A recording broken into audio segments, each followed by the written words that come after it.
Tim Boland has forged a long and successful career as one of Australia's best three-day eventers, and these days he focuses a lot of his time and attention on Limitless Lodge, pre-training some of Australia's elite racehorses for leading owners and trainers. But given his experience with off-track thoroughbreds, he's well worth listening to about the way forward for the care and welfare for this great breed in Australia.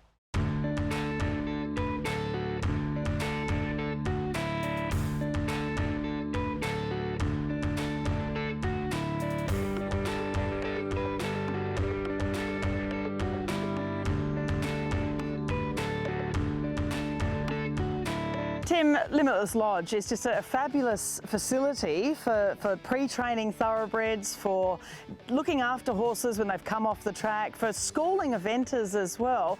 You've set up a fantastic place for thoroughbreds.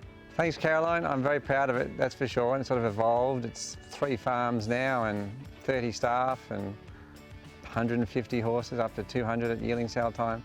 Yeah, so I'm very proud of the facility and nice to know we're recognised by others. This is GV Billy Elliott. He's 20 years old. He was travelling reserve for the Australian Olympic team at the London Olympics. And he's a star, total star. And you're one of the few people who sort of crosses over at the elite level between, you know, being a 3-day eventer at the highest level and also, of course, breaking in and pre-training some of the best bred and best performed racehorses we've seen in Australia. But just take us back through your equestrian life. Tell people that don't know a lot about the Tim Boland story, about how you've competed in eventing. I was just a particularly sporty guy. You know, when I was through school, like I went to school in Sydney at Knox, and my sister was a superhero with horses, and I was falling off and generally supremely untalented. But I was very persistent. I loved the sport. I had very supportive parents. Had a bit of success with the first good horse we bought. A thoroughbred off the track. We bought a Maitland.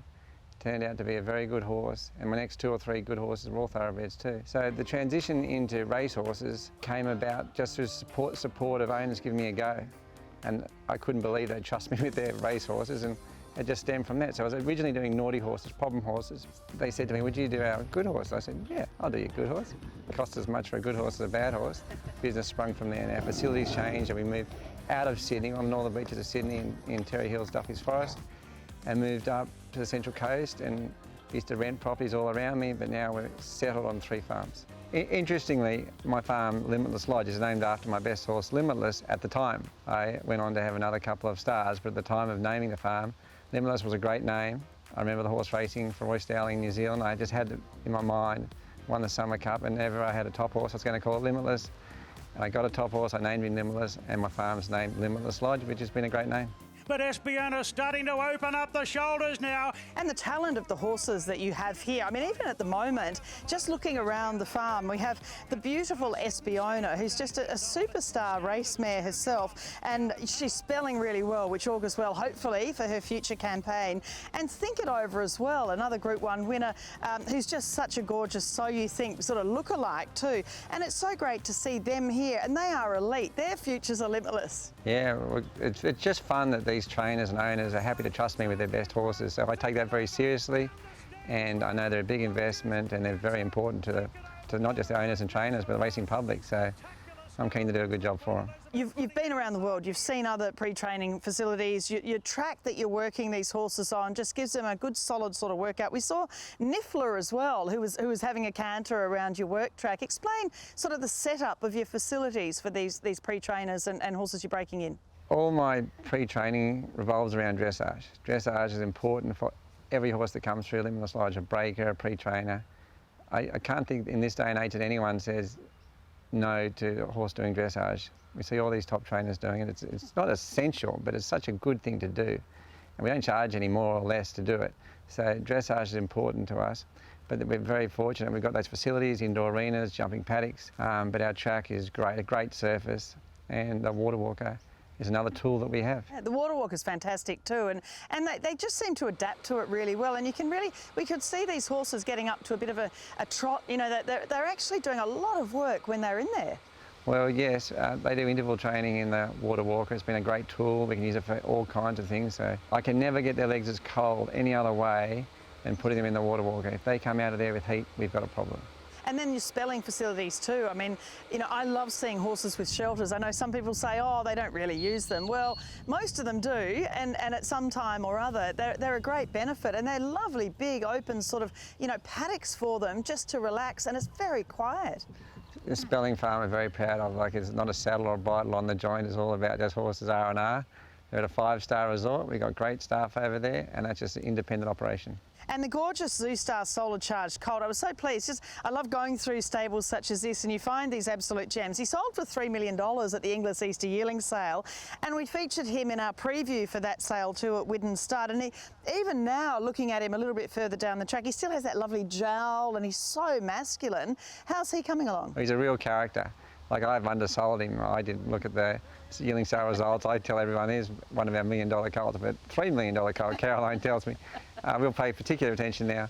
But he's just a straightforward, lovely horse, always has been. Very happy with him. But of course, they're not all going to be superstars, are they? And one in particular, Seaway, who you were in the ownership of as well, who won a Winter Challenge last preparation, and Loophole as well for Deb Capitas. I mean, these horses are in the peak of condition. And tell us what you're doing with them now. I'm very invested with life after racing for racehorses. I see the good and the bad of what happens after racing. These horses are very fortunate. They've got wonderful owners, and they'll do anything for them. They've had some great highs in racing, and they're very happy to understand that when their racing time has come, they give them such a great home. So we've got Anthony Galgates, Debbie Capitas, Denise Martin, some just wonderful owners who are just... Greg Perry's, in fact, got my best horse, who's currently in England now, a thoroughbred by Smart Missile. So we're hoping for enormous things from him. He's had a great season competing in England, and just wonderful to have these owners on board. What are some of the major problems you see in people trying to rehome horses in Australia at the moment? It's a good question, but communication's the answer for sure. Like, they're going to have various things. Some are going to be ongoing problems, some are going to be very manageable problems, and some it's going to make into the perfect horse. So, but liaising with the trainer is the most important thing for anyone wanting to get a horse off the track. They'll be so straightforward and tell you what's going on, is my experience. It's a real talking point what to do with horses after finishing racing. Not all of them are going to find their way to an equestrian life. There's so many avenues for these horses to go. I mean, we've spoken about them before, eventing, showing, dressage, jumping. But some of them might just not be up to that, so we need to have a solution. And I think having the farms is great, but that opens another problem. We need to have the staff. We need to have experienced, good staff to look after these horses. So that's where probably some funds should go towards manning these farms with good people. And you employ, you know, around 30-odd staff here. What do you see as being the best way to get new staff? Peter V'landys makes mountains move. We need his help here big time. Every stable, every farm needs more and better staff. There are people desperate to come to the country. They can't get the appropriate visa, which is such a shame. The racing is such a big contributor to the economy, and we need staff. We're happy to train staff. We can bring in a bunch of already trained staff. We just need Peter V'landys to do his thing, and Racing New South Wales can be a leader in that department as well as every other department. When people do take on ex-race horses, you know, we see a lot of people in the equestrian world who are so passionate. We see these great shows that are happening. Do you see that there's a real need for more education about the breed in the equestrian world? I don't think so. It gets a lot of coverage now. The off-the-track thoroughbred is a well-recognised thing, and like you say, there are plenty of shows where it's solely for off-the-track thoroughbreds. But what I think we need to do is what we've done in the eventing world. Like, money has gone towards the pinnacle of the sport. And you think, wow, that seems a bit elitist and a bit sort of not right. Well, what it's done, it has made everybody so competitive. These young rider programs haven't worked that fantastic in Australian eventing. But pouring money into the top guys has made everyone very hungry to be competing with those top guys. Go to the big shows, be competitive. And you mentioned people, you know, that you know, we can see are really passionate about rehoming their horses, and it matters to their owners. You know, Denise Martin with Star Thoroughbreds, Deb Capitas, we know she's passionate about the horses she's bred for so many years, Anthony Galgates, Greg Perry. How do you get other owners to be as passionate? These people are pretty special, and what you need to know about owners like this, and we have a few of them, is you can tell them good news, you can tell them bad news. They are all about the horse, and they're just so wonderful to deal with all the time. Not just in good times, not just winning Group 1 races, when things don't go to plan at all. They just love the horse. the brain of the thoroughbred. You know, they're keen to be doing something. You don't want them just necessarily going and retiring, a lot of them, just to do nothing in a paddock. They have a lot to give. I agree. I think horses, very few horses like just bumming around in a paddock doing nothing. I think that they're a competitive animal, and I think it's great to give them another go at something else. And I guess some owners still have the belief, you know, if something goes wrong with a horse, if it's injured or it's retired, that suddenly they stop paying bills. It doesn't work like that, does it? No. As a guy who runs a farm, they also suddenly think they don't have to pay for it either. So all of a sudden an injury happens, it suddenly becomes the farm owner's problem. That's disappointing. So that needs to be some owner reckoning. I've been involved with syndicates, and a horse has lost form, and he just decides to abandon his shares, cease communication, and you just think, wow. You just think about, you do that to your children. If they get an injury, you just drop your children.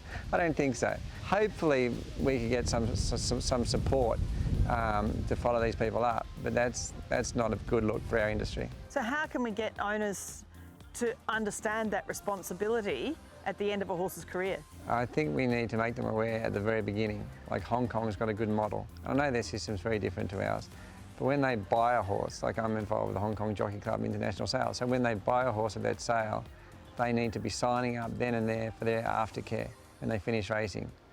So whether we're able to do something like that in Australia, I don't know, but geez, it's a good idea.